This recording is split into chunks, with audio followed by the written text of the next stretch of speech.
Hello. So I thought I'd make you a video because I feel like it's easier to do that. So I know that you've had at least a year where you've had to put everyone else first, and with like boundaries and stuff, sometimes that doesn't it literally can't apply to family. It's like the obligation is real, and I don't believe in obligation when it comes to friends, but with family it's so fucking hard and it's so tangled up.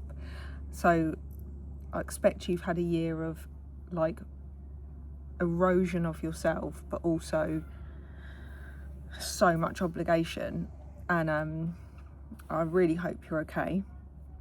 First of all, what I would say to you to do would be, because you're in rebuild and you're rebuilding identity, if you can, I would watch the Enneagram.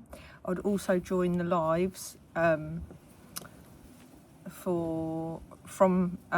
Monday, and we're going to be doing visibility. Now, obviously for some people visibility will mean in their business, some people it will mean they go home and they shrink when they are with the partner, or for some people it's like even the prospect of getting with the partner, they're like, I'm safe now, but the minute I get with a guy I start to bend, or whatever that might be.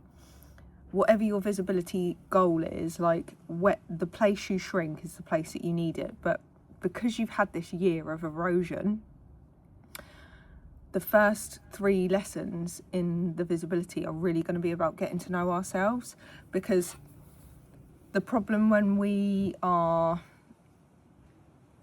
our identity has been that eroded that we don't actually remember who we are anymore, and we've been in performance for so long, or we feel like I literally can't remember who I am. When other people say mean things about us or tell us who we are more likely to believe it and internalize that. Whereas if I'm like, I've got brown hair, I've dyed it blonde, and I've got green eyes, and someone says to me, you don't have green eyes, which has happened to me before, I can be like, all right. And it means no odds to me.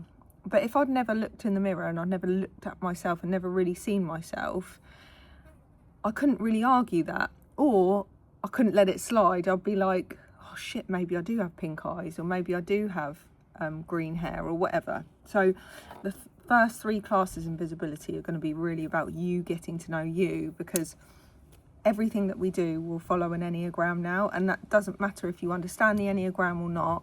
I'm just going to take every course round in a cycle, because I know that everything is cyclical, and I know that everything is built on a foundation of who you believe you are, your identity, your I am, and strengthening your I am. So if we can make sure that you know who you are so clearly that it doesn't matter what anyone says to you, it doesn't matter if it's a compliment, it doesn't matter if it's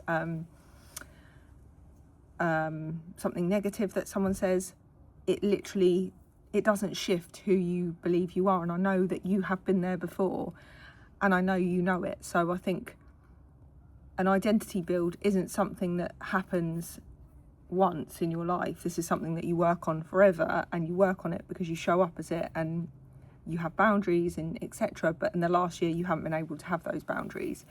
So if it was me, I would do the visibility work.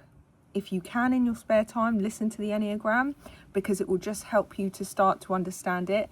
It took me nearly 2 years to really fully understand it, but I think that the reason it took me so long was because I had never actually applied it to a project. So the quicker you can apply it to a project, even if it's small, even if it's like doing a spring wardrobe or spring summer wardrobe, or planning a holiday, or anything really small that you could run it on, so you can be like, oh, I see what that feels like. I know that this energy feels different to this energy, and this is when I have to work really hard on something, and this is when I can go amazing and back off and celebrate and all of that. So join visibility, do the Enneagram. If you want to get full back in love, the wild card, I feel like I'm telling everyone the wild card right now, but the wild card I would do would be erotic physics, because I also really believe that in love we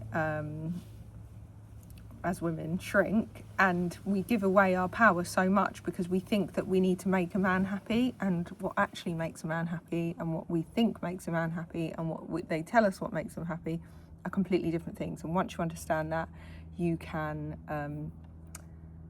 start being boundaried and knowing that you're not going to lose your power. In fact, you take it back. So anyway, that would be my advice to you, my darling. I hope that helps, and it would be lovely to have you back.